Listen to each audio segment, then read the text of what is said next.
इमामुल अंबिया ने फरमाया मेरी उम्मत पे वक्त आएगा, होंगी मेरी उम्मत की औरतें मगर बदबख्त कपड़े पहन के भी नंगी फिर रही होंगी।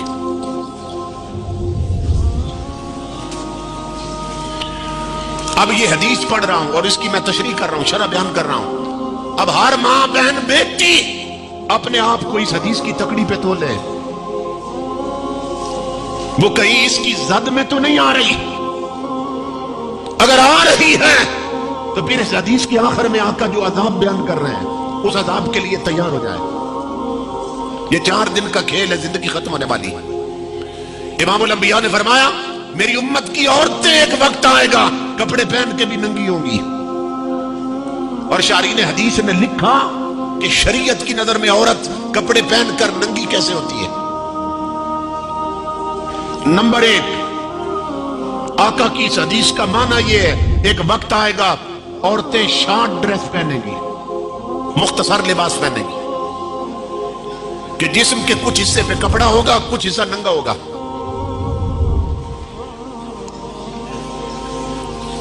हालांकि औरत अगर नमाज पढ़ रही है ना, नमाज अपने घर में मुसल्ले पे नमाज पढ़ रही है और उसका ये बाजू नंगा है तो उसकी नमाज नहीं होगी। पहले औरतें पूरे बाजू पहनती थी, पूरे बाजू पहनती थी। फिर ये है कि घरों में टीवी आ गए ना, तो जो टीवी देखे खरबूजे को देखकर खरबूजे ने रंग पकड़ा। फिल्मों में काम करने वालियां, ड्रामों में काम करने वालियां, स्टेज शो पे आके डांस करने वालियां, गाने गाने वालियां, जब घर की औरतों ने देखा वो भी तो औरतें हैं, तो मासूम बच्चियों ने कहा जैसे उसके बाल है मैं भी वैसे बनाऊंगी, जैसे उसके कपड़े वैसे मैं भी पहनूंगी, वो भी तो औरत है मैं भी तो औरत।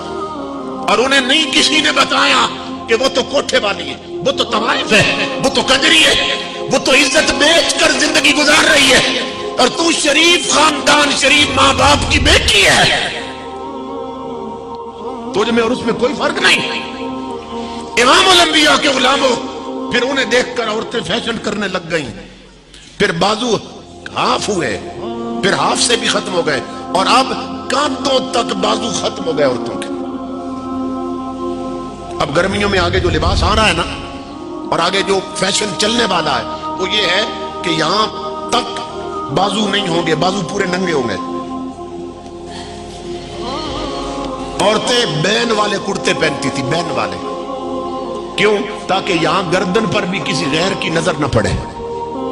और फिर ऊपर मोटी चादरें भी होती थी, इतनी शर्म और हया होती थी।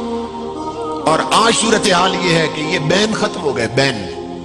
अब औरतों के गरेबान और गले इतने खुले हो गए कि उनकी छातियां और नेक लाइनें नजर आती हैं।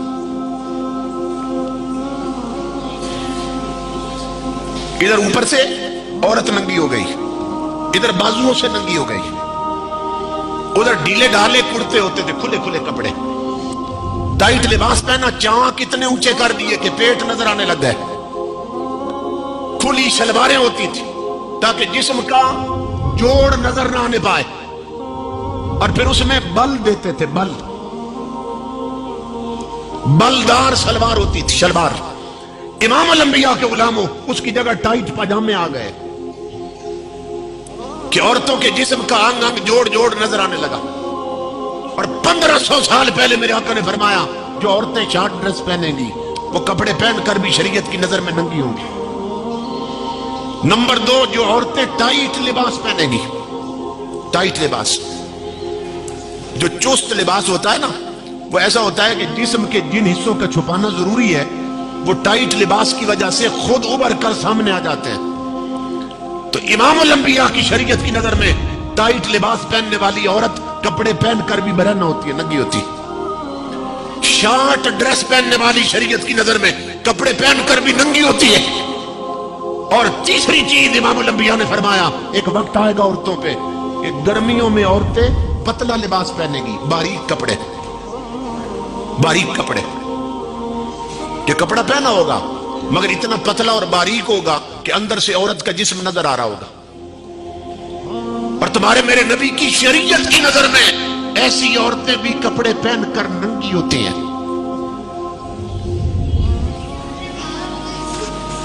परसों की बात है, मैं कपड़े वाले की दुकान पे गया, تو میں نے کپڑے دیکھے، میں نے کہا یہ تو بہت پتلے ہیں. قمیصیں دکھائی اس نے، پھر شلواریں. میں نے کہا یہ تو بہت پتلے ہیں. اس نے کہا جی آپ کہہ رہے ہیں کہ یہ پتلے ہیں، موٹے چاہیے؟ وہ کہنے لگا اللہ کی عزت کی قسم، میرے پاس بوڑھی عورتیں، جوان عورتیں وہ آتی ہیں، وہ کہتی ہیں کہ اس سے بھی پتلی شلواریں چاہیے ہمیں. یہ تو نے باری اور موٹا کپڑا رکھا ہوا ہے. وہ کہتا ہے اس حد تک شرم حیا غیرت مر چکی ہے عورتوں میں اور بوڑھیوں میں اور جوان بچیوں میں. اور 1500 سال پہلے میرے نبی نے خبر دی تھی کہ ہوگی میری امت کی عورتیں کلمہ میرا پڑھے گی بدبخت، مگر کپڑے پہن کے بھی ننگی پھر رہی ہوں گی. اور میری ماں بہنوں بیٹیوں، جب تمہارے میرے نبی معراج پہ گئے تو تاجدار کائنات فرماتے ہیں میرے رب نے جب مجھے دوزخ دکھائی، آقا فرماتے ہیں رأیت جبن خبیث الریح فی سیاح. امام الانبیاء فرماتے ہیں کہ اللہ نے مجھے جہنم میں ایک کنواں دکھایا، جہنم میں کنواں بنا ہوا تھا کہ جس سے بدبو کے بھبکے اٹھ رہے تھے، اور عورتوں کی چیخوں کی آواز آ رہی تھی اس کنویں سے جس میں پیپ تھی، جس میں گندگی تھی. عورتوں کی چیخوں کی آواز آ رہی تھی. میں نے کہا جبریل اس کنویں کے اندر کون بدبخت عورتیں ہیں کہ جن کی چیخوں کی آواز آ رہی ہے؟ تمہارے میرے نبی فرماتے ہیں جبریل نے عرض کی آقا یہ آپ کی امت کی وہ عورتیں ہیں یتزیننا ما لا یحل لہن. یہ حضور کی حدیث ہے کہ جبریل نے عرض کی آقا یہ آپ کی امت کی وہ عورتیں ہیں کہ ان چیزوں اور کپڑوں اور میک اپ کا سامان اس کے ساتھ اپنا بناؤ سنگار کرتی تھی جو رب اور رسول نے ان کے لیے حرام کر دیا تھا.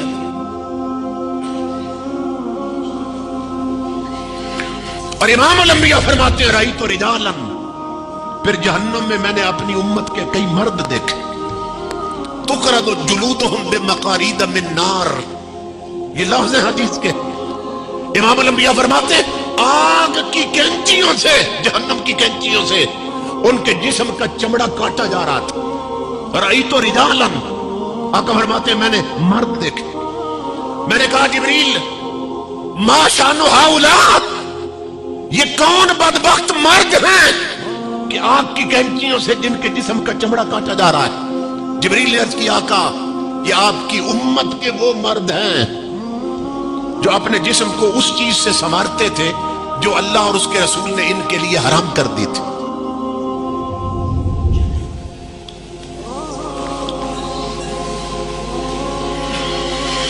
امام الانبیاء کے غلاموں یہ یاد رکھو. اب آپ سوچیں گے مرد کے لیے کیا حرام ہے؟ مرد کے لیے عورتوں والی شکل بنانا حرام، کہ داڑھی بھی چٹ کروا دے اور مونچھیں بھی چٹ کروا دے. امام الانبیاء نے فرمایا جو میری امت کے مرد عورتوں کی صورت اختیار کرتے ان پر میرے رب کی لعنت ہوتی ہے. یہ حدیث حضرت صلی اللہ علیہ وسلم کی. مونچھیں بھی گئی، داڑھی بھی گئی. داڑھی اور مونچھیں یہ مرد کی پہچان ہے، یہ مرد کی پہچان ہے. اور امام الانبیاء فرماتے ہیں معراج کی رات میں فرشتوں کی ایک ایسی جماعت کے پاس سے گزرا کہ جن کی تسبیح یہ تھی سبحان من زین الرجال بالدہا وزین النساء بالزوائب. فرشتے یہ تسبیح پڑھ رہے تھے کہ وہ ہمارا رب پاک ہے کہ جس نے مردوں کے چہروں کو داڑھیوں سے سجاوٹ دی ہے اور جس نے عورتوں کے سروں کو زلفوں سے سجاوٹ دی ہے. فرشتے یہ تسبیح پڑھ رہے تھے. تو امام الانبیاء کے غلاموں، داڑھی مونچھیں مڈوانا حرام شریعت میں، مگر اس حرام کو کوئی حرام سمجھ رہا ہے؟ کہتے ہیں یہ تو کلچر ہے، یہ تو ہمارا تمدن ہے، یہ تو ہمارا لیونگ سٹائل ہے. اور اس میں ہم اس حد تک دھوکے میں مبتلا ہیں کہ جب آتا ہے نا ربیع الاول کا مہینہ تو حضور کے نالین مبارک کے بیج بنے ہوئے لوگ یہاں سینے پہ لگا لیتے. وہ نالین مبارک کا جو بیج وہ لوگ ٹوپیوں پہ لگا لیتے ہیں.